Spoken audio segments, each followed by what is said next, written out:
Hello, everyone. My name is Mike. I'm a physical therapist and your host of the Health Me podcast. Thanks for tuning in, and remember to leave a like and subscribe so you don't miss any updates.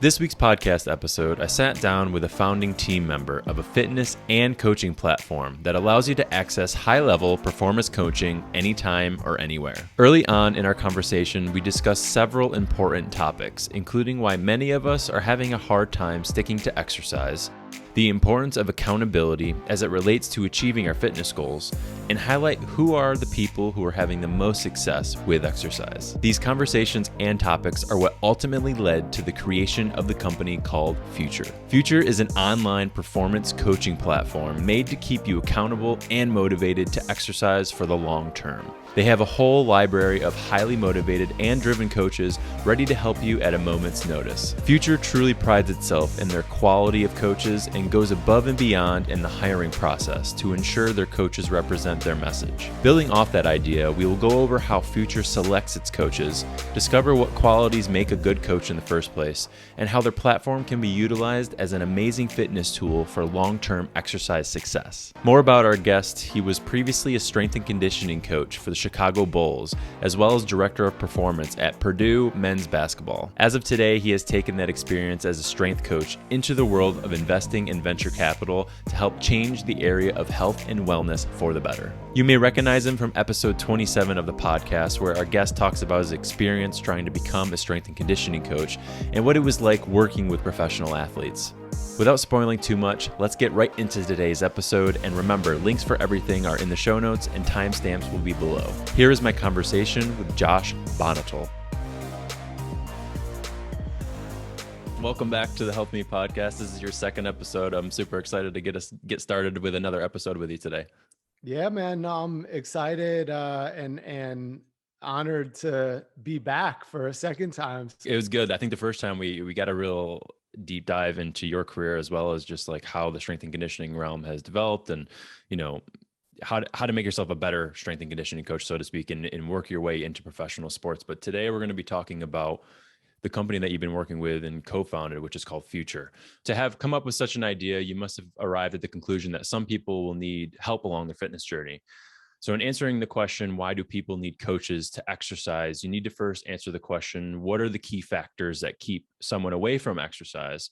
And so my question to you is, did you find coaching was the best solution to help someone on track with an exercise program? Yeah, and I think where it all starts, where the idea originates is really our founder and CEO Rishi Mandal, and something where in Rishi's background and his experience, he'd been a high level athlete. He'd played soccer at Stanford, and kind of went a different direction for a while. He's actually an astrophysicist by trade. So out of college, worked for NASA for a few years, then went from NASA to Google, ended up founding his own company that was really geared around experiences and restaurants and that in major cities.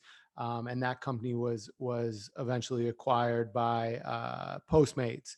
And after that time, Rishi ended up getting into venture capital himself, where he's on the other side of the table and investing checks into young companies and new ideas. And his focus was really around health and fitness. And the thing that he kept seeing come up is this massive problem that we see where our healthcare industry is, at least at the time, was a $4 trillion space. I'm not even certain how big that is now. And when you look at it, and all of the companies that and founders that he was meeting with, everyone is historically taken a very reactive approach. And so first, if I back up, the problem that we're solving for, and that you see what's leading to, trillions of dollars being spent every year to reactively to try and help reverse actually health outcomes, not even to improve or prevent, but it's reactive. And it's, the ultimate problem is 80% of us will one day die of some type of chronic condition. So think, obesity, diabetes, heart disease, hypertension, things like that. Um, and when you think about it intuitively, I think most of us all realize that this is largely, if not entirely, preventable.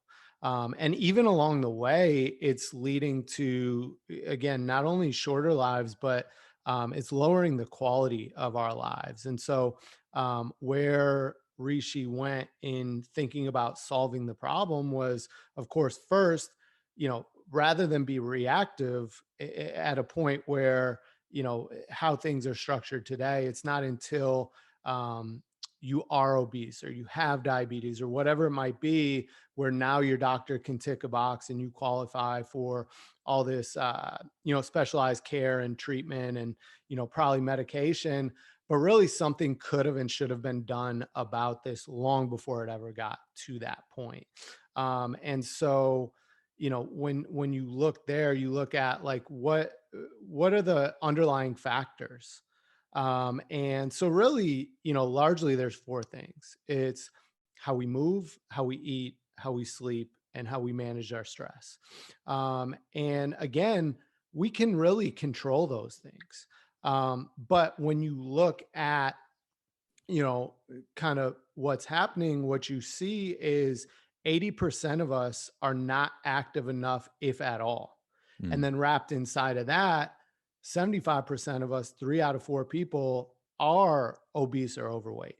I mean, it's an absolutely alarming number. And in fact, it's only increasing.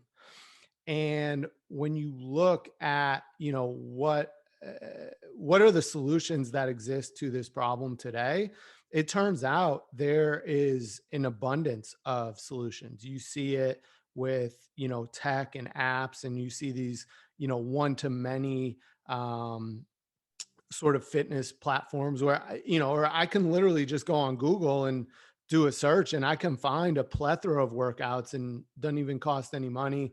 I can find information about, what to eat and how to eat better, managing my sleep. There's brands like Peloton and Tonal, these connected fitness companies. There's great, brick and mortar gyms, things in person, but yet what you see year in and year out is this problem is only increasing.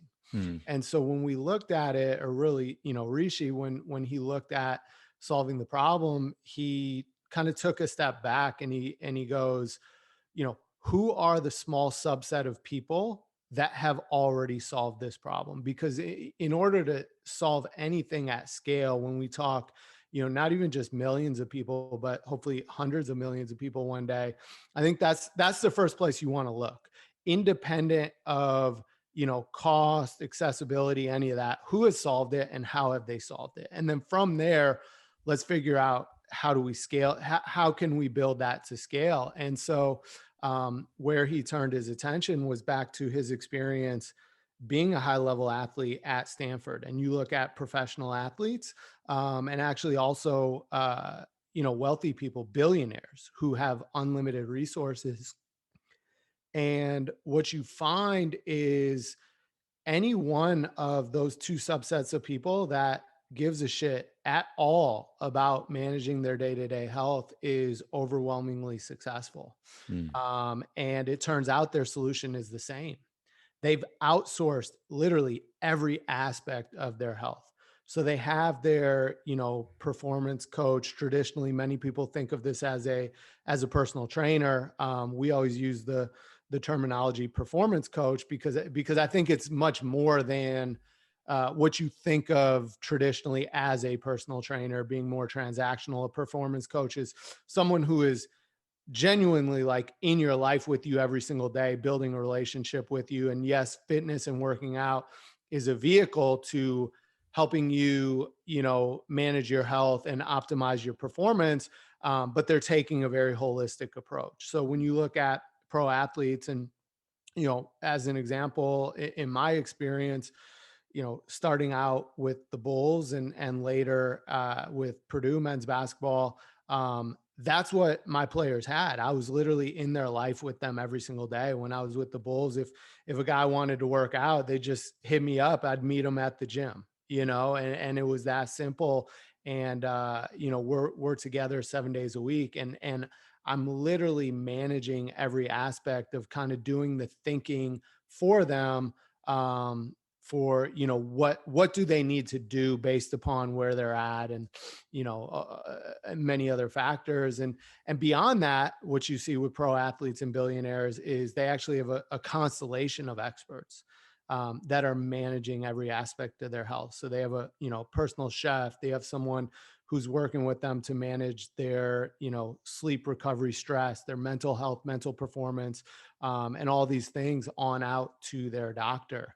And so that's really, what we saw was the missing piece that does not exist, certainly not at scale, is the ability to have a real person, and not just somebody random, but somebody who's an expert, somebody who can kind of lock arms with you, build a partnership, educate you along the way, but do a lot of the thinking for you, especially as it relates.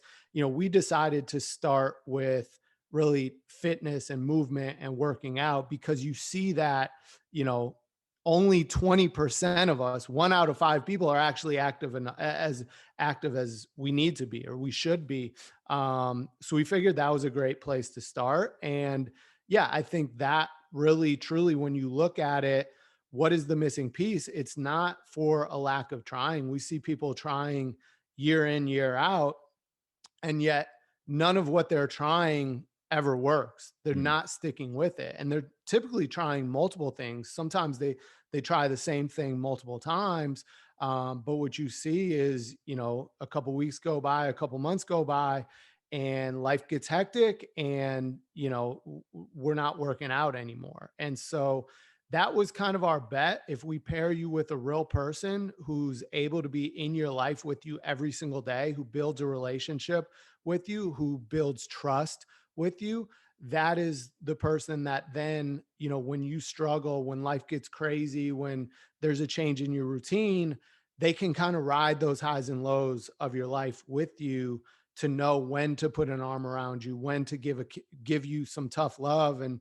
a kick in the ass, because that's what a coach does. Whereas, if I ride Peloton, for instance, yeah, if I'm self motivated and I'm on it for a while, it's great. But the second that something changes and I'm not riding Peloton anymore, there's no one there that's checking in with me, that's supporting me, that's coming up with, new solutions and new ideas to kind of keep me through this low point, finding ways to keep me active. And so that was our bet, was that's the missing piece. And in fact, with that missing piece, we can actually be additive and enhance all these other things, like a Peloton, or like a in-person group fitness class or yoga or things like that. Because what you find is what a coach is doing is they are fitting the plan to you and your life and what you like, what you enjoy, as well as, of course, some of what you need. Which is like humans helping humans. And I think what also you're doing is making an important distinction between a personal trainer and a coach, right? Like you Mhm. specifically use the word performance coach and not personal trainers. And not that personal trainers are bad, but you were highlighting a lot of important characteristics that make a good coach. And would you say that was an important distinction to clarify that, that we are a team and we are a community of coaches trying to help people and change their lives? Yeah, I think, to me, that distinction is everything. And when we think about what is a coach, I always break it down to, the definition of a coach is someone who transports you from where you are to where you want to go. And even taking it a step further, I think a coach is someone who transports you to where you never even thought you could or knew you could. And so they also challenge you.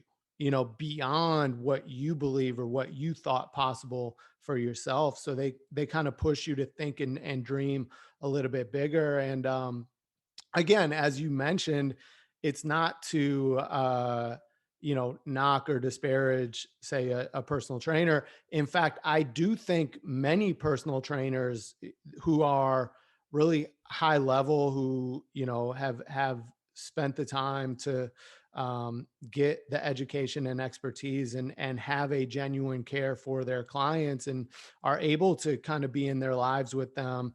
I think you see many personal trainers actually function as coaches, but I think what when you look at it and you think about it traditionally, it's typically an experience that ends up being very transactional. It's maybe I work out with this person once or twice a week if I'm lucky, especially when you think of the cost of seeing a personal trainer in real life, in person. But then really typically it's just that 1 hour. It's we spend that hour together. My personal trainer gives me a workout, something basically to move.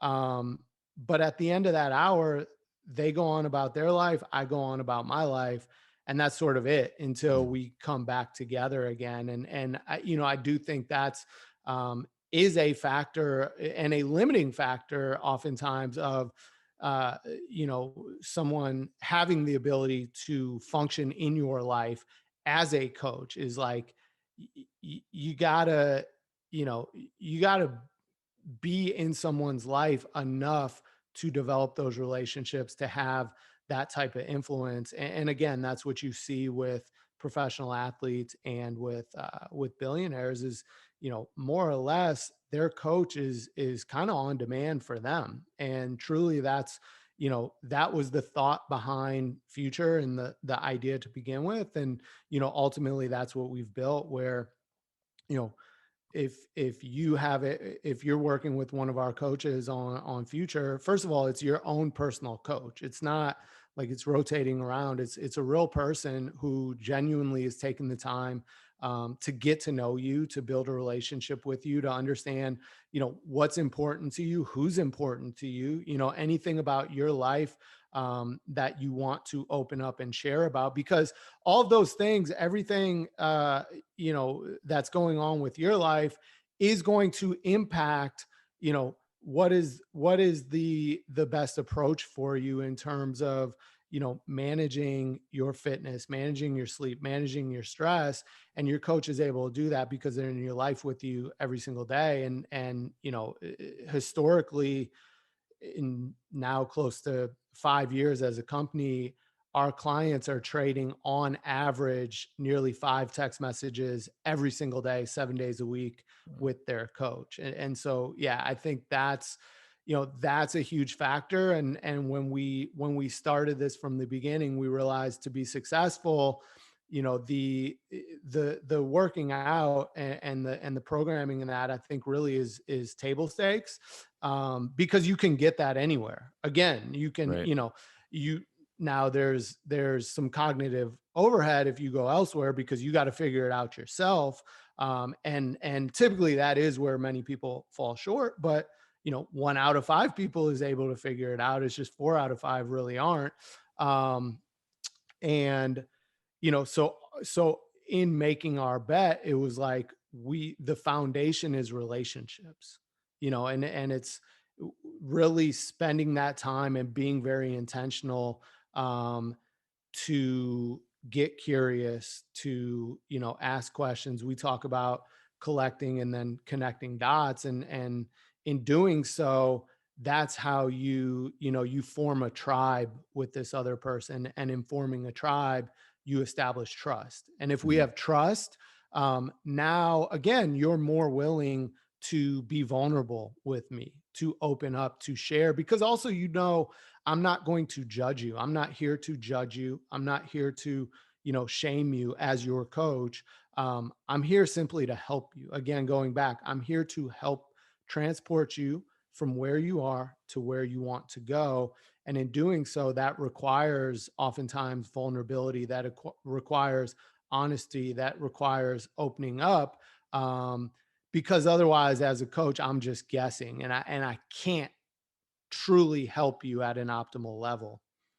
Yeah, and building community is really important, and being vulnerable is extremely important because, again, when you're first starting to exercise, you don't know what the heck you're doing, and if your coach doesn't understand or isn't able to get that out of you, and understand maybe you have some insecurities about even working out to begin with, and perhaps a coach is able to get you from point A to point B in that manner. Part of the motivation of Future was to look at how billionaires and other people who are successful with exercise, and kind of use that as a stepping stone or a pillar of success, so to speak. But for people who may not have the same mindset, it's even more difficult, so to speak, in their own mind to even get started than those people who are billionaires and have all those resources and so on. And so, how have you tried to minimize the barriers to get started with exercise with Future, as opposed to with billionaires? They already are motivated, they want to go on exercise, and they want to be better just because they're already self-motivated. As somebody who's not self-motivated, they may need a little bit more push. So are there things that you guys tried to decrease or slash barrier so people can get started sooner and easier? Yeah, I think even backing up, I would probably push back on your point of these athletes or billionaires being self-motivated, because I think what Mm, you find is, oftentimes truly they're not. yeah. More days than not, they don't want to work out. You know what Mm, I mean? And yeah. I mean, frankly, like, and I've worked out now every single day for, I think today is my 814th consecutive day. I would say of those, maybe a handful I actually wanted to work out, Well, it's not and it it may not be like, obviously you want to work up of, I think sometimes early people who get into exercise, that can be their like viewpoint. Like they're like, oh, these people are already yeah, self-motivated. Like absolutely. they have everything going for them. Like they Hmm. they have all the resources accessible. But I think, like as you're pointing out, like they don't always want to work out, even athletes, right? Yeah. Yeah. And so I think that's an important step to back up and kind of normalize that. Hmm. It's maybe even a similar concept as when you talk about like imposter syndrome. Imposter syndrome is something that we all feel, but we'll look at high performers, we'll look at people that we look up to or we aspire to become or be like, and we're like, oh man, they're just, they're natural, they don't. And I think one of the biggest unlocks in something like imposter syndrome is realizing that we're all human, and that person who you look up to feels that same thing that you do, of like, man, any moment now people are going to figure me out, that I'm really just a fraud. And I think that's one of the most liberating things to realize. And so that's why, I do think it's important to kind of back up and level set there, to know that, because I think when you're struggling is in any part of your life, but let's focus on, being active here. When you're struggling at something like that, um, I think it's easy to like turn inward and kind of run away from it, and almost feel like there's something wrong with me, or I'm like, I'm less that, like, whatever. And so I think it's important to normalize that everyone feels that. Everyone, wakes up like, man, I don't want to do this. And again, I think that's why there's that critical piece of having a coach. And when you look at these wealthy people, when you look at these athletes, um, many of them, in fact, I would venture to guess the majority of them would not be working out on a regular basis if they did not have a coach. And, Hmm. and I mean, like, I experienced that day in, day out for, you know, close to 15 years working with these athletes. Like, they didn't want to see me. They did not want to work out. But that's what a coach does for you, is they get to know, what's going on in your life, and, what's the best thing for you that day, and like when to go off script, and so, As an example of that, if we think, basketball, like when I was with the Bulls or when I was at Purdue, um, we would have days where, maybe a guy who's really struggling with outside stresses, or, we've been a lot of travel and games and they're playing big minutes, things like that. A coach can kind of read you so like I would have players, they walk into the weight room to come, train with me that day. And the very first thing that I'm doing is I'm reading them. I'm looking at how are they even how are they presenting themselves, really truly to the world, but how are they walking into this environment in the weight room, especially, as compared to how would they typically be? And is it sort of out of character for them? So if it's someone who's normally pretty like upbeat, boisterous, extroverted, loud, jovial, and all of a sudden they're walking in and they're moving really slow and their head is down and they're quiet and they don't want to talk to anybody, then I know that the workout I had planned for them today, I actually need to adjust it. I need to probably scrap it and do something else. And, so those would be days where, actually the workout would be more of a vehicle to improve, sort of their state of being. And so my sole goal from that moment when I'd see somebody like that is let me restore them back to kind of their sense of normal, or as much as I can. And so now, um, laughter actually became the goal. And so the workout was the vehicle, but it was like, how can I just get this person to smile, to pick their head up, to have some life, to have some energy? And so, we'd start with the music. What is the music that they want to listen to, or, kind of will bring them out of this mode? Um, the workout would kind of be geared more towards around what's just something that gets them moving, but they're going to enjoy doing. And I think that's a big thing too, though, is, for someone who's not active, they probably have a negative relationship with working out. They've probably had a negative experience. They don't enjoy it. It's not fun.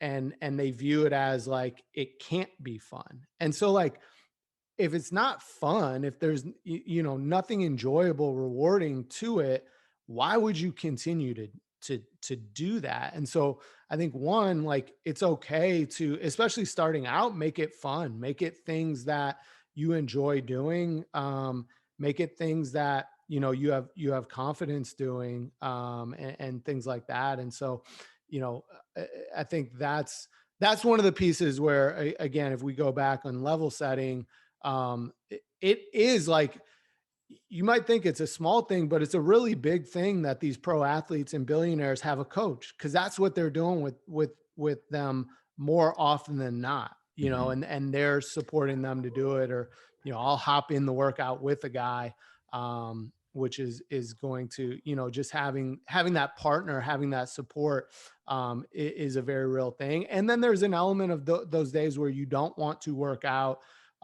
You sort of know someone is watching, Right. and it's someone that you don't want to let down. It's someone, you with a coach, you've sort of made a commitment. You've spoken into existence the things that you want, the version of yourself that you want to be, and they're holding you to it. And so some days you're just going to do it because you don't want to let that person down. Um, but, I think for, if you are someone who has really struggled, and, maybe you haven't worked out for a month, a year, 10 years, whatever it is, and that can feel really daunting because maybe you're far away from where you want to be. Mm. The best thing that you can do is just start, just take one step, take one step today. And I think that's the other big piece, is it doesn't have to be a big step. It doesn't need to be, a 1 hour workout. And, something that, I talk with people about a lot is, you know, a habit must be established before it can be improved. So if I'm not working out at all and I want to work out, maybe I want to work out at the gym. I don't even go to the gym yet. So like that habit is not even established. So how am I going to improve it? And this might sound silly. And now it's getting into the concept of like micro habits. Like Hmm. what is the smallest, simplest thing that you can do that's literally like so simple, there's no way you won't do it. And Right. so and there's a big psychological concept around this of, flossing your teeth. Many of us, every time we go to the dentist, we're like, oh crap, I better hurry up and start flossing again because I'm going to get yelled at. Right. At least I'm one of those people, but I Yeah, don't think guilty. I'm alone. Yeah. And, but if you want to build that habit, the best way to build that habit is say, okay, just floss one tooth today, and actually what happens when you floss that one tooth, because everybody's like, oh, I can floss one tooth, like that is almost an You'd like to insult to hope, think right? that. Yeah, exactly. But then once I'm there on that one tooth, I sort of go, fuck it, I'm already here. I'm just gonna, get the rest of them. And I just keep it with that floss one tooth today, tomorrow, when tomorrow comes, do it again. And so even with building a relationship with the gym, it could be as small as like just go to the gym for 5 minutes. You don't even need to work out. You just have to be there for 5 minutes. In fact, you have to leave at the 5 minute mark. You cannot stay beyond that. And just do that for 2 weeks, whatever. And little by little, now you've established a habit. Now that habit can be improved, or even just working out at home. Like for me personally, when I started my like streak, I was actually at an all-time low of working out for myself, like jumping into the tech and startup world. It'd been nearly 2 years since I'd worked out consistently, which was like, I never thought that would happen to me, honestly. Like it's my profession. And where I started was I was like, okay, I'm just going to move for 15 minutes. And that, because that for me was the small, because I'm used to doing hour and a half, 2 hour workouts. But it doesn't have to be 15. It could be 5. It could be, I'm going to do one body weight squat. Mhm. Like we all have to start somewhere. And then, I think when you do that, when you just start small and you just stay there, focus on that, do that one little thing, and then do it each day. There's a massive power that comes to compounding. All of a sudden you look up and, like for me, it's like, here we are 814 days later. And it started just because I was like, I'm just going to move 15 minutes. I'm not going to move an hour. I'm going to go 15 minutes. I'm going to do something that is within what I can do and the level that I'm at. And then when tomorrow comes, I'm going to do it again. And so there's kind of, with that approach, there's also no out. There's no, oh, I'll do it tomorrow, because in my mind, I know I have to do it today. Yeah, I've always used that with laundry. I hate folding laundry, and it's like if I fold one or two pieces of clothing, then the rest of the bin gets folded up. Absolutely. Yeah. Well, how have you been able to try to implement this idea of fun, this idea of building micro habits in all of the performance coaches that you guys have at Future? It's important that, as a founder, you hold those principles to be true, but also the performance coaches also need to hold those principles as well. And how have you tried to make sure that all your performance coaches are holding these principles as well? Yeah. So, I think there's multiple layers to that. The first one, it starts with um, identifying and attracting talent.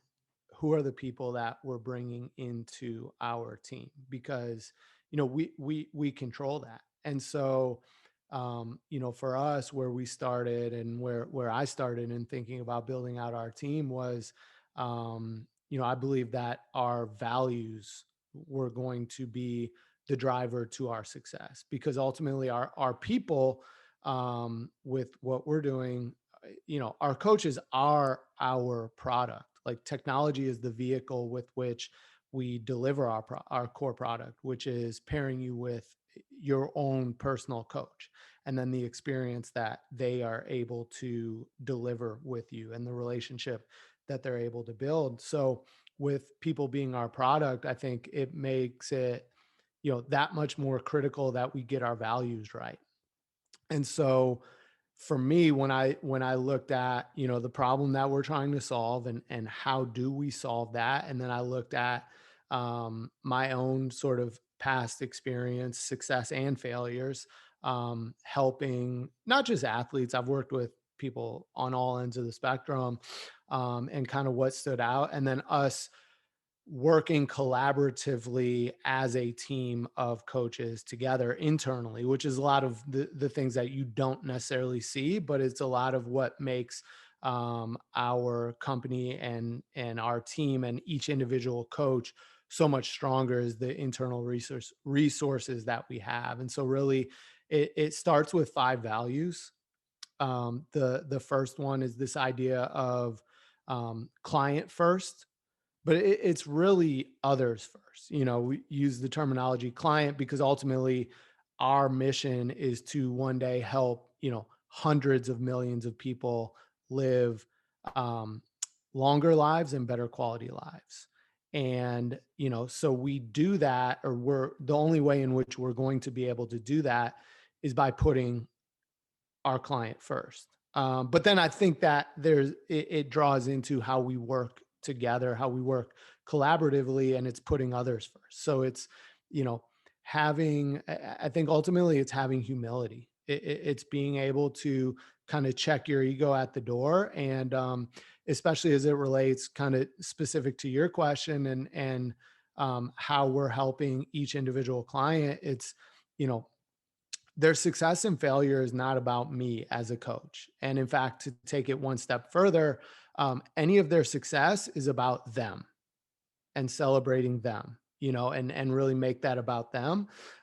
Any of their failure is about me as a coach, and looking internal. What could I do to help this person? Where, oftentimes, even with really talented coaches, you see it where, and you watch, uh, kind of probably even some of your favorite sporting teams, some of these coaches have massive egos and it's all about them, and so that was one thing I knew we had to stay away from. We had to have people who kind of have that extreme ownership mentality, because as a coach, that's the only thing I can control. Mm. And we're trying to help 80% of the population that no one has been able to help. And so that was kind of the number one start there, in terms of we have to have people of that mindset. Two is this idea of being relentless. And, again, I think that speaks twofold. One, we're a high growth startup. And if you, anytime you work for a high growth startup type company, is probably going to be the hardest job that you ever have in your life, because by definition, you're literally trying to build and invent things that are not possible today, and that's what we're trying to do. We're trying to build something that today is impossible. And so with that, you're sort of always on. There's always problems that you have to solve, or you're trying to solve. And the more success you have, the more problems emerge that you have to solve.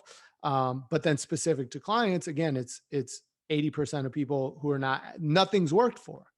So we have to, each one of our coaches individually, and then us collectively, have to have the mindset that, even if I've tried something to help you, 100 different ways, none of it's worked. I got to be resourceful, dust myself off, and come with the 101st, try, and 102nd, 103rd, 104th.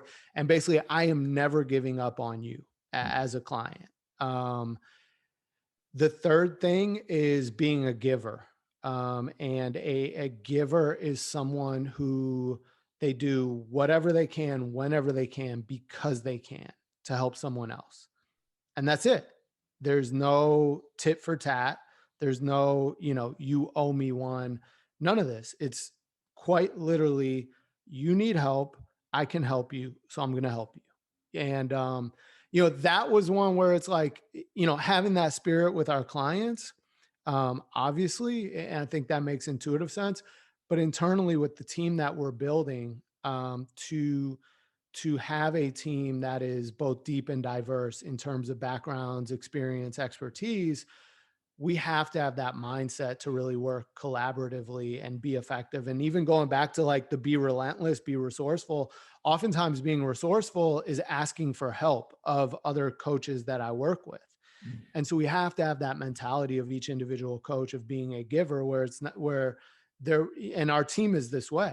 They're willing to literally drop everything if to help their teammate. Because also too, like we all sort of just know it comes back around. The fourth thing is it's about kind of vibes and the energy you're putting off. So it's positive vibes and sort of check your vibe. And it's not, it's not be fake and everything is just sunshine and rainbows and, put on a happy face. But again, in building your team, you can index on people who are naturally, more uh positive, more optimistic, more, and that's the type of energy that we need, because we're going to run into a ton of roadblocks. We're going to have a ton of moments. Like I said, this is really hard. It's a really hard job, and it's really hard trying to help some of the people that we're helping. So having a team where the collective majority is always positive, even if I individually have my moments where I'm pissed off, I'm frustrated, I'm, whatever, I can sort of look to my left and my right, and I have people who are picking me up. But then it's also like check my vibe. So whether it's working with a client or, we have a meeting internally at Future, have some situational awareness, have some emotional intelligence. It's not the space to vent and bring my frustrations and my negativity to my client. That's not the place, and so having an awareness of how am I communicating, what is the body language I'm using, what is the tone of voice, things like that. And internally we talk, and I say this all the time, is like, for our coaches, if you want to schedule a one-on-one and, cuss me out for 3 hours, like, let's do it by all means. But I think that is such a big thing, is just that positive energy to be able, especially with our clients, our clients are going to go through those low moments. They don't need us to pile on and be negative. They need us to pick them up out of it. And the last one is kind of stolen from improv culture. It's this idea of yes and never no but. And so it's beyond just being growth minded, it's being open minded. And what yes and is just being open to other ways of doing things, to other people's ideas, other people's beliefs, things like that. Even if it's not my own, even if it's polar opposite from my own, it does not mean I have to agree with it. It does not mean I have to change how I do things. It simply means, you know, I have to be open. My first thought cannot be to shut that thing down. And so again, for how we work together and share ideas collaboratively as coaches, we have coaches coming from all different backgrounds, all different walks of life. The only way that works, for us to learn from one another and develop the resources that we can help any client, no matter what the situation is that they're going through. It starts with being open to one another, but I think that also applies to how we approach our clients. Especially when I first start working with you as a client, you don't know me yet, so my credentials do not buy trust. They don't. They might give credibility, but credibility is different than trust. I have to earn your trust. I have to earn that relationship with you. And so, when you come to work with me as a coach, you're probably going to have your own ideas of what you think you should be doing, or what is going to help you. And some of those things may not be like scientifically correct. If all I do is shoot you down and say, oh, like, you want to do burpees, well, let me tell you all the reasons why burpees is the dumbest exercise on the planet. Like, what, first of all, what good is that doing? And also, like, you're currently in, again, 4 out of 5 people that we're working with are not working out to begin with. So like, if burpees are the thing that you're going to do, and that's going to be a starting point, and for whatever reason you enjoy it, God bless you, then I'm going to support you in doing that. And I have to have that mindset. And it's yes and okay, yeah, cool. you love burpees and or you think burpees is the thing that's going to help you lose this weight or whatever. Cool. Yes. Here's some burpees in your workout. In fact, we'll have burpees every single day. And because, I think often doing that, your low back might be a little stiff and sore and, your Achilles and whatever. I've put in some mobility exercises and some hip bridges to help with that. And, having that approach, now it's a partnership. Now it's not just me dictating to you what to do, because that dictatorship approach is often what falls short. It works in the short term, um, but it wears out. And so having that yes and mentality is what allows us as coaches with each of our clients to form that partnership, to be open to our clients' ideas and thoughts and what they want to do, and to educate them, to empower them. And over time, they start making more and more, or they can at least make more and more of the decisions of, what to do and how to adjust their workout. And so, I think and I spend a lot of time there because I think that's been critical to, that serving as the foundation to now the success that we're having. Because one thing we are not a cookie cutter system. When you come and you select a future coach that you want to work with, you're not just getting some stock program, because again, some stock program is not going to work for you. And the only way for us to take this like truly individualized N=1 approach is we have to have that foundation. We have to have the right people. And then out of that together, we're sort of building the resources, the playbooks. And we talk about kind of riverbanks of, how each of our coaches can leverage their own individuality, expertise, creativity, and the uniqueness of who this client is that they're working with, as opposed to just like, if this, then that, like everything just being prescriptive. Because while that will be repeatable, I don't think it's not sustainable. One, because it's never specific to you. And at a certain point, you're going to feel that.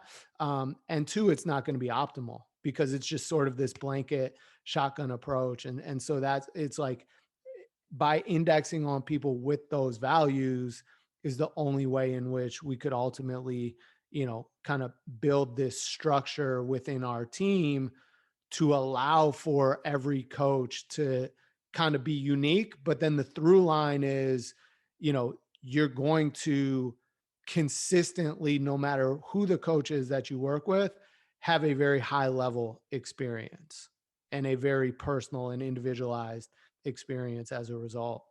And if there's anything that I've learned over the past several years as a clinician, as well as just a trainer in prior years, it's that you need to be whoever you need to be for your client.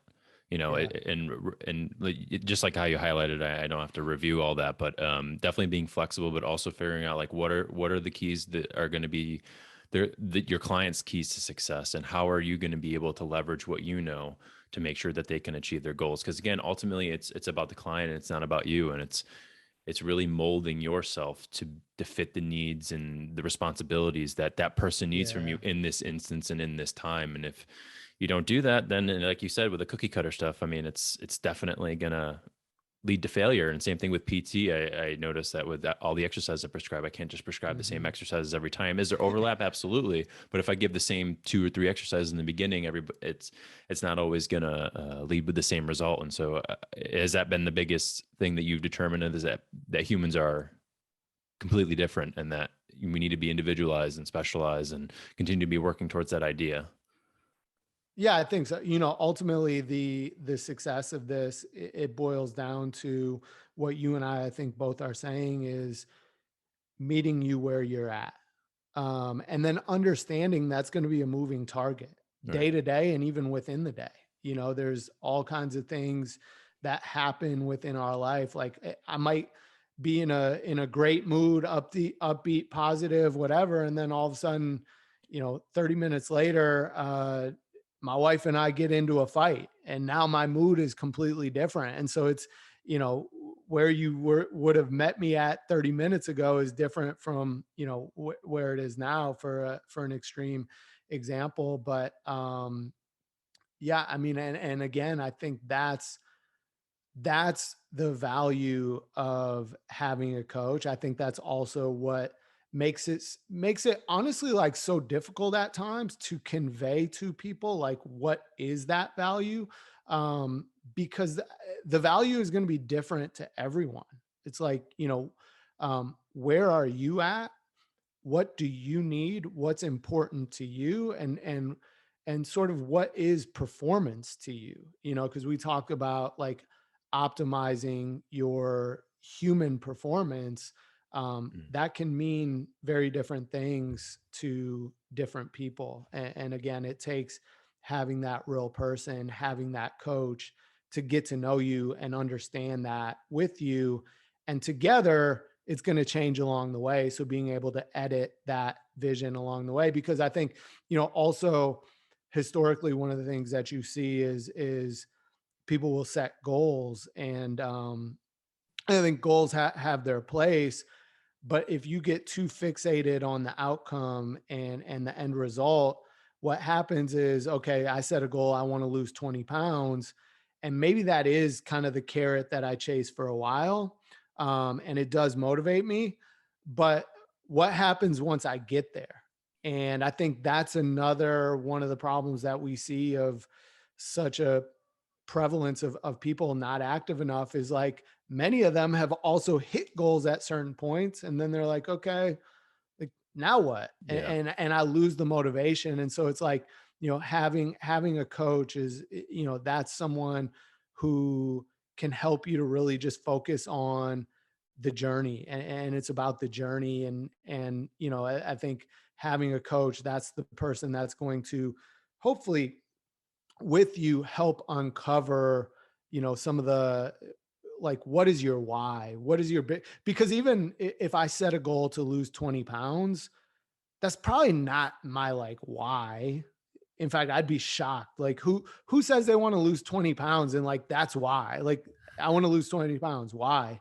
Because I want to lose 20 pounds. Like, no, absolutely not. You want to lose 20 pounds because, I don't know, you want to look better. But why do you want to look better? Because you want to fit in more in social situations. You want to be more popular, you want to be more likable or whatever. And it turns out like losing 20 pounds is probably not part of that. But if you believe it to be a vehicle to get there, it's, maybe it's unlocking confidence for you. And ultimately, when I think of this concept of like optimizing human performance and what a coach does for you, I think it's, the greatest gift that you can give another person as a coach is confidence. And so, I think fitness and working out can be a vehicle to do that. But again, it's making it about the journey. Well, your guys' focus on creating an environment for that will certainly make you stand out from other apps and performance fitness things that are to come. And I'm assuming that you guys are going to see great success with that. But, back on the topic of just individualized approach to performance and just like exercise in general, sometimes people don't mesh with each other. Maybe, a coach and a Yeah. client don't really, get along. With Future, how does Future match and pair performance coaches with clients as they onboard with the platform? Yeah, so there's multiple ways. The most common way is probably you're gonna come to our website, you're gonna go through a series of questions that we ask you as part of our onboarding survey, and then based upon how you're responding to those questions, we're presenting to you. I think it's 4 or 5 coaches to choose from. The reason we do that is we have, several hundred coaches, so if we did not, like, there's can definitely be a huge decision paralysis. And so hopefully, and most often, you'll look at those 4 to 5 coaches that we put in front of you, and one of them will kind of really resonate with you for whatever reason. And again, you're going to see their picture, you're going to see their bio in terms of yes, their credentials, but also, where have they been? What have they done? And what is their philosophy on training, on life, on coaching? And hopefully one of these people will sort of resonate with you. And it's interesting because sometimes it's even, and it goes back to forming a tribe. And I think naturally people look for connection points that make you and me us, as opposed to you and me them. Mm. And so it could be as simple as, well, I live in Florida and this person's from Florida, so I think we'll have stuff to talk about. Or this coach has a dog and I love dogs. I have a dog, and so obviously everyone has different reasons and rationale for the coach that they pick. Sometimes it'll be very specific. I'm a new mom, so I want somebody with pre and postnatal experience, things like that. And so typically that's how our clients are selecting. Now, any of our clients that want to, they can look at all of our, and take the time and look at every coach that we have, to choose the best fit. Or some clients will actually reach out to us through our member experience to say, hey, here's what I'm looking for, and actually, like, either through email or get on a call. Who do you think would be a good fit for me? And even with that precision, we're still doing the best that we can to make a call on, like, what's going to be the best in terms of what you're looking for: personality, coaching style, expertise. And then internally we work with every single one of our coaches to be able to support anyone, as opposed to being a specialist. And Mm. I think that's also something I would say sets us apart. Like, if we just had a bunch of specialists, I think it falls short. And frankly, the challenge that I would put out there to any coach listening to this is, if you're only able to work with one very specific population, I would argue you're not that good of a coach. Like, Mm. you are for that one population. Don't get me wrong, there's situations and environments where that's called for, but I think if you have an ability to connect, relate, and adapt to many different people, many different populations, even if you are in a niche sort of role working with very specific clientele, I think it'll actually make you better in that niche role, having that versatility. Um, so it is something that we sort of expect of our coaches, and we help develop them to be able to do that. Now, the thing that I think is important to call out, and is also really unique of both having a coach and also our platform in particular, is sometimes it doesn't work out for whatever reason. We just never quite jive, whether it's personality, whether it's whatever it might be. Well, we have hundreds of coaches, so we can pair you with someone else. And so we give our clients that option. They can actually go inside of the app themselves when they're already, they may have been with us for however long. They can go into the app and say, I want to change my coach, and they can go look, see who's available, and pick someone new. Um, Oftentimes they might even ask their current coach directly, like, hey, this has been good. I want to switch things up. Like, Right. any of your colleagues you think would be a really good fit for me? Because we'll see that a lot too. Like, and I don't think it's a negative thing. Like, in fact, a lot of times it's positive. Sometimes, I mean, heck, my players at Purdue, my goal for them was one day they would outgrow me. In outgrowing me, it means they need to work probably with a new coach. And that was my goal for them. And so I think we see that because we have members who have been on our platform for a year, 2 years, 3 years. Um, and they've maybe had three or four different coaches. And it's not, in fact, they loved every single one of them. But with each coach, I'm going to get a slightly different approach, a different style, a different personality. And it goes back to, like, keeping me engaged. It keeps it kind of fresh and fun, and so it's definitely something we've spent a lot of time to build out, to also encourage our members to do that. Like, hey, that's a way. Like, in fact, if we see a client is all of a sudden less active than they have been, we'll suggest that to them. Mm. We'll say, hey, we've noticed like um, you're kind of out of your routine a little bit. One thing that might be really helpful is why don't we put you with a new coach who's going to have kind of a new approach and things like that. So, I think that's again the really unique thing to our platform is, I mean, you could be with us for the next 50 years and you'll never run out of new coaches you could work with. So And it doesn't always have to be a negative context, kind of what you're alluding to. I mean, people's goals change. I mean, I know for me, when I was in, middle school, high school, I lost a bunch of weight. And then all of a sudden I was like this yeah. like skinny fat. And I was like, okay, I don't want to lose weight anymore. Like I need to gain muscle. And I'm sure there's a lot of people who go through similar instances where they have to change because their goals are changing and they're developing this new relationship with exercise. And it's always, like you said, it's always a moving target, and always trying to find something new and trying to find something fresh is challenging on your own. And definitely a performance coach is going to be able to get you there and kind of move forward. And how are people able to communicate? You said that you kind of alluded to this like messaging center, or like this app. Is that Mhm. kind of the biggest area of communication where clients are talking with their performance coaches?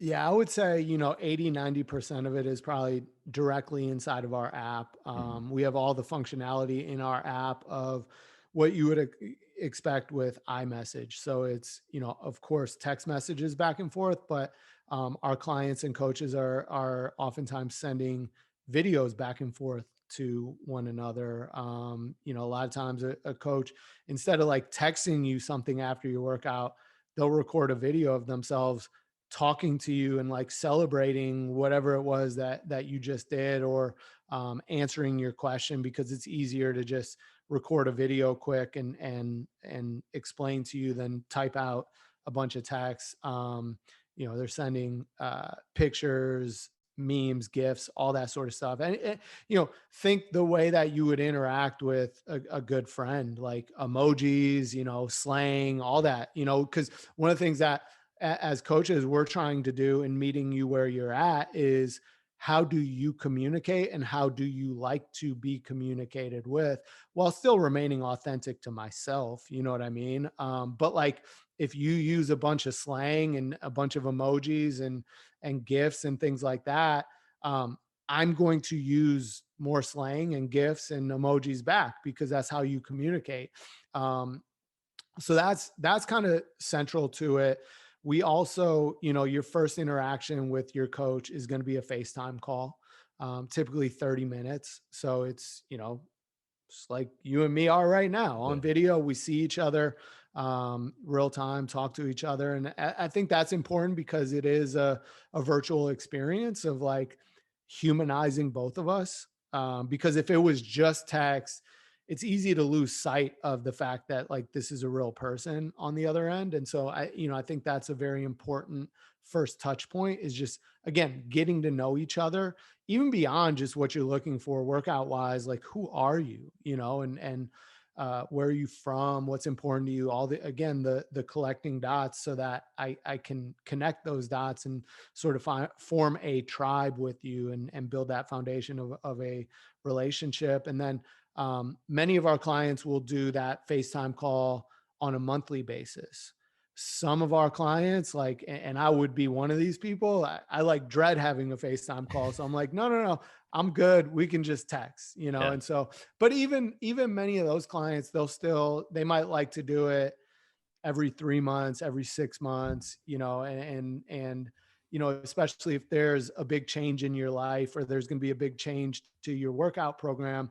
A lot of times your coach will suggest, be like, hey, we just knocked off this goal. Why don't we hop on a call sometime next week when you're free, so that we can talk about where do we want to take things from here in a little bit more depth. So that, it's a little bit client by client basis in terms of how often that's happening. And then the third way is within each of your workouts. So every time you do a workout, obviously it's inside of the app. It's fully guided. So every exercise you're doing, as you're doing it, you're going to see video with a model doing that exercise with perfect technique. So you visually see how to do it. there are pre-recorded audio cues from a voice actor of just cues on form, so you're squatting, you'll say, hey, remember to keep your chest up and push your knees apart as you sit down into this squat, things like that.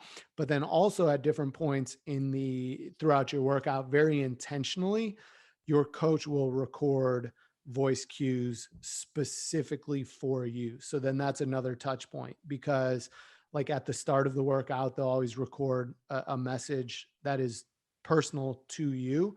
And so, as you might imagine, sometimes it is instructional and saying, hey, Mike, here's what we have today. Here's what I want you to focus on and think about. Other times it's going to be more motivational. And other times, maybe I'm a Nuggets fan and you're a Warriors fan and they just played last night, and I'll be like, we're not done yet. We're going to come back on this series. I know you saw that game. It's just like having fun, but it's, a lot of what we try to do with that is how can we be there with you, sort of in your ear and kind of temporally while you're working out, and kind of bring that element of the experience, even though we can't physically be there with you. So it's a lot of, just even coaches being creative based upon the relationship, that they've built with their clients for knowing that, like, hey, here's a moment in the workout where I know you're going to probably be pretty gassed and maybe start to just go through the motions. So I'm going to record a voice cue right in that moment to try and pick you up and push you to keep you going. And it's really cool because a lot of the feedback that we'll get at times from clients is like, man, like it felt like you were watching, like, how did you know, and it's kind of that coach's intuition of knowing, okay, this is going to be a pretty tough circuit here. And so I know these are the moments where you might need a little extra push. And so with our technology, we've built, our engineers have built that technology so we can actually be in your ear, in that moment, which is pretty unique, I think. Absolutely. Well, I was going to ask, so can your trainer be alongside with you during your workout, or is it more of there's a lot of pre-planning that goes into the workout and you're setting up landmarks along the way that you believe this is going to be a difficult workout, and then after the workout you can send messages and connect and collaborate with your coach there on after? Yeah. So it's all async. None Okay. of it are we, you're working out and in real time I'm like watching you work out or helping you through the workout. As you might imagine, that wouldn't scale. Right. And that's part of the problem with in-person, coaches and trainers is if you're going to work one-on-one, you can only work with that one person for that 1 hour. Right. And so this is async. It turns out that's also a problem for most clients is like, we schedule that 1 hour. And then what if something changes in my schedule? What if all of a sudden I have a meeting pop up that I have to take, or my kid gets sick or whatever? Traditionally, if I'm meeting with you in person, um, now I'm just not working out, or I have to work out on my own. So this is entirely async, which again, it's one of the ways it allows this to fit into your life as opposed to you fitting your life around the workout. So even down to when you do it, you can kind of choose, because you just pull out your phone, open up the app, and you'll see your schedule for the week. You'll see, Monday's workout. I want to do it now. I just hit start and I'm going into the workout. But even before you do that workout on that day, you're going to hear proactively from your coach. That's going to kind of trigger you like, oh man, I got to knock out this workout later. I got to plan for it. Or, hey, that's a reminder. Hey, Josh, actually, my kid got sick overnight, so there's no way that I'm going to be able to make it to the gym. Can you push my workout to tomorrow? Something that we've worked very intentionally with our coaches to do in that moment, again, is like sort of yes and, like, yeah, no problem. I've moved your workout to tomorrow.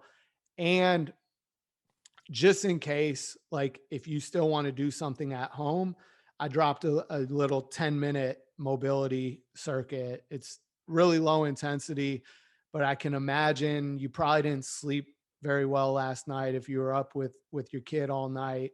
So you're probably pretty stressed and all of that. This is a little mobility flow that I just think will help you feel good and help you get some of that stress out. Again, no pressure. It's there if you want it, and I've moved your workout to tomorrow. So I think that's some of the uniqueness of, again, when we think about sort of hitting that moving target. That's what you see with going back to pro athletes. It's like, no week is like the next, no day is like the next, and we have to take into account what are all the stresses outside of physical activity that are weighing on you. How are you sleeping? How are you eating? um, did you have a big celebration for a coworker last night and you were just going to go out for a drink or two, and then all of a sudden you were out for until 2 a.m. We probably should change your workout up, the next day. And so that's, I think that's the nice thing. And also with it being async is like, because you have that communication where, you know, like, and sometimes our clients will even do this, man, it looks like I'll send my client or my coach a text. Looks like it's going to be a longer night than I anticipated. I don't know if I'm going to get to the gym tomorrow, and it's like, now the coach is like, okay, no problem. Maybe we'll give you a little something to sweat that hangover out, Mhm. or things like that. So, I think that's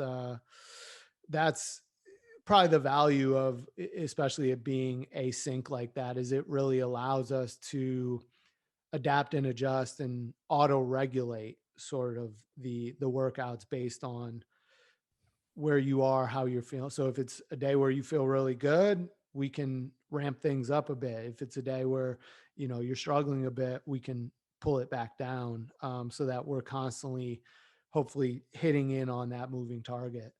Now, it's great that we're talking about a lot of these motivational factors as well as just more broadly as how to be a successful coach. But, you know, let's talk more about just like the success with future. Have you been seeing lasting change with a lot of your clients? Have they been making a difference in sticking to an exercise program and making change? And then, for the people who come off the platform, are they mostly like just the only reason why they're coming off the platform is because they have figured it out on their own? They're able to now, exercise. But maybe just speak to more of some of the success you've seen with future and how people have started to implement lasting change in their life. Yeah, I think that's the biggest piece, I would say, is and even on average, when people come to us, what they report, so what they're telling us is, prior to coming to future, they on average might work out 1 to 2 times per week. Now that's what they're telling us, Right. and so sometimes they might not be working out at all, but you sort of say, yeah, like 1 to 2 times. But that's what they're telling us. And then what they're doing very quickly and consistently once they're on the platform with us is they're working out on average nearly 4 times a week. So they're working out more days than they're not, Mm. and we see that very, very consistently. Our members across the board are having so much success and sticking with it, is because, again, we're fitting it to your life and adapting to that, and whatever's going on with you. Now, you asked, when they're leaving, are they leaving because now they have it figured out on their own? um, Obviously that's our goal, is that's happening. I think in many cases, that does happen. What's interesting, although probably not surprising, is a lot of those people, they might say, "Oh yeah, I think I'm in a really good spot. I have it figured out." And then 3 months or 6 months later, they actually come back to us because they Mm. realize, like, well, I had it figured out for a bit, but like I need some more help. And sometimes they'll go back to their same coach. Sometimes they'll pick a new coach. Our goal is not to just get you signed up and keep you paying into oblivion. our goal is to support you and give you what you need, and make sure that you're getting value from the service that we're providing. So, in fact, we sort of go out of our way to remind you that you're paying for this, especially if you're not using it. We Mm. say, hey, like, you haven't, maybe you haven't worked out in 2 weeks, in 3 weeks, whatever. What can we do to help you? How can we support you? Because also, oh, by the way, you're paying $150 a month. Like, we don't want to just take your money and you're getting, no value from it. Well, another thing that maybe we just need to address lightly is the idea of being fit. And maybe this is more of a U.S. problem than anything else. Maybe not even a problem, just a discussion we need to have amongst ourselves is the idea of what does being fit mean, and has this idea of the meaning of being fit changed, kind of impacted your guys' business model? And do you think we need to have a better conversation about changing towards the idea of fitness is not perhaps a different idea where everyone else is thinking, or like what the US population think of everyone is fit is thinking, if that makes sense? Um, yeah, I mean, I think our definition around what it is to be fit is probably, just with everything with the pandemic, it's moving away from probably traditionally is kind of thinking more physique and appearance and things like that. And, I think that much more now with, the pandemic put all of our personal health front and center, and very real. It made, I think, all of our mortality very real. And, so I think I think people now are have an awareness of the importance of prioritizing your health. I think, the other thing that you're seeing is and a mutual friend of ours, Kelly Savage, always talks about this, but health is wealth. And so, that's one of the reasons you see these millionaires and billionaires, it's like a status symbol for them now, like being fit, being healthy. But it's also a way for them to buy time. They can't buy time with money, but by being fit, by being healthy, hopefully, like, we can extend um our time here on earth. And, I think it used to be the status symbol for someone that was wealthy. If we think back to like kings and emperors, and that was abundance, and you saw these fat kings and fat emperor, and like that was a status symbol. Of course, back then, like, they didn't know any of this stuff about, our health, but it was like, I have all the food I could ever want. I have all the, wine and everything like that. And unfortunately now, I think abundance is not the problem. Like, you can get all the food you want. If, like, there now, I don't want to take away, like, there are parts of the world and people are, but like, if you think McDonald's and like very cheap, very poor, crappy food, I think that's become, at least in our population, again, 3 out of 4 people are obese or overweight. There's Right. abundance there. And so, I think the fact that health is now a status symbol, um, to me, I think is a positive thing, because it's also what's leading so much attention, so many resources, and so much capital, frankly, dollars being thrown into building companies that, and many of them are taking this N=1 individualized approach to our health across all the different areas: how we move, how we eat, how we sleep, how we manage our stress. Um, and so, I think we definitely have a long ways to go, but it's, I think you're hopefully starting to see some of the early, almost, if you think of it like Elon Musk model with like the Tesla Roadster. Where Tesla started was, it was only affordable for the ultra rich and the truly elite. but by starting there, it allowed them over time to get the capital, get the resources, all of that, and learn over time to now build a product where, I think it's still not affordable for everyone, but I think the Model 3 is maybe 35,000, 40,000, and and so I think that's, hopefully what you'll start to see with some of these different companies in the human performance space is, together, I think we're all working towards like how getting it to a point where it truly does become, affordable to anyone anywhere. And, I think that's obviously going to take change with,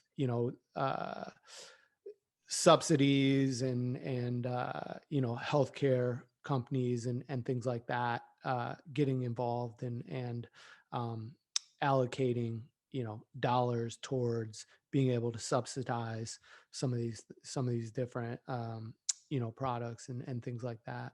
And like Elon and every other innovator, it's going to be a great combination between humans and technology, and that's where Exactly. we're going to see the Yeah. largest increase in accessibility. Last question I kind of want to ask you: in the grand scheme of everything that you've done thus far, you've had an amazing career both in professional sports as well as now getting into venture and this co-founding of this company called Future. What would you say is probably the biggest thing you've learned about humans and people, having gone through all these experiences that you've had? It's a it's a loaded question. I think if just I had to boil it down, I think the big thing is just realizing like no one else thinks like you. Like you're the only one that thinks like you, but I think we're all wired to believe everyone else thinks the way that we do, or if someone thinks differently than I do, I can't understand why they would think differently. But it turns out that we don't have shared experience. Like we've lived very different lives, different upbringings, different beliefs, maybe religions, cultures, on and on. And so, I think it's just always seeking first to understand.